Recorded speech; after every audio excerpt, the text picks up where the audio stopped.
Let me quickly bring in our State House correspondent from Abuja. Femi Akande has been monitoring this closely within the presidential villa. We've seen a huge number of appointments in the past 24 hours, Femi, more than the numbers we've been counting since day one. Talk to us about the mood in town and, of course, within the presidency after yesterday's appointment.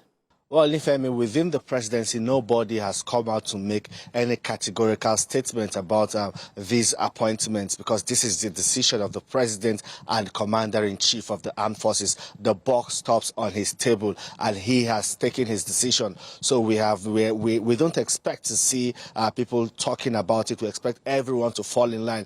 We expect that change of guards to happen in the military, in the police, and in other agencies or paramilitary organizations where the president has appointed new people at the helms of affairs. So we expect to see that shake-up take place in real time now in all of these agencies. I know what people are saying is that, especially with the change of guards in service chiefs, it has re-energized the fight against insecurity. It has re-energized the security agenda of the president, President Bola Tinubu. You know that he says that security will be a top priority of his administration. And, you know, with the coming of these new service chiefs, we expect them to begin to execute the security philosophy and agenda of President Bola Tinubu moving forward. And what we are also hearing are comments by fifth columnists, people trying to look at the geographical spread, representation of these appointments made. People are making different kind of comments, all of that. But in government cycles within the presidency, everyone has been quiet. It is the decision of the president, and everyone respects that. Nifemi. Well, all eyes on the new service chiefs and the contribution they will make and bring to national security, particularly in respect to the president's promises during campaign.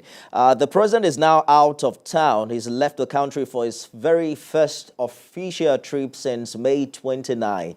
What's the expectation ahead of this France trip, Femi? Yes, indeed, Nifemi, the president is attending this global financing pact in France alongside about 300 world leaders, political leaders, heads of government, members of the civil society. What they will be discussing is an improved and innovative financing solution to ensure that wealthier countries take more responsibilities, especially for the poor and vulnerable countries, to ensure that there's a better financing arrangement for education and also for climate action. And we expect President Bola Tinubu to also reiterate and pledge Nigeria's commitment to meeting its energy needs and also ensuring a clean usage of clean energy in the country. So we expect Nigeria to be making a strong case. This will be the first international engagement of President Bola Tinubu. We already know what his foreign policy ideology and philosophy has been. We know what he thinks about climate change, what he thinks about also global financing, because he feels that the wealthier countries should do more for the smaller and poorer countries who do not have access to some of these finances. He believes that all obstacles in the way of the smaller countries to getting finance, developmental finance, is removed. And he also believes that some of these countries who are heavily indebted should be granted maybe pardon. Some of these debts should be waived aside to enable them be able to do more, channel more resources to cater for their people and help fight poverty in the country. So we are all eyes on President Bola Tinubu, who are looking at the presentation he'll be making on behalf of Nigeria. And we also know that he has gone with some members of his team, even though they have not been named. We do not know which members of his team are with him on that trip. But we know that, yes, he has gone with a team that the presidency says is a competent team that would help make a good case for Nigeria. Nifemi. State House correspondent Femi Akande live for us in Abuja.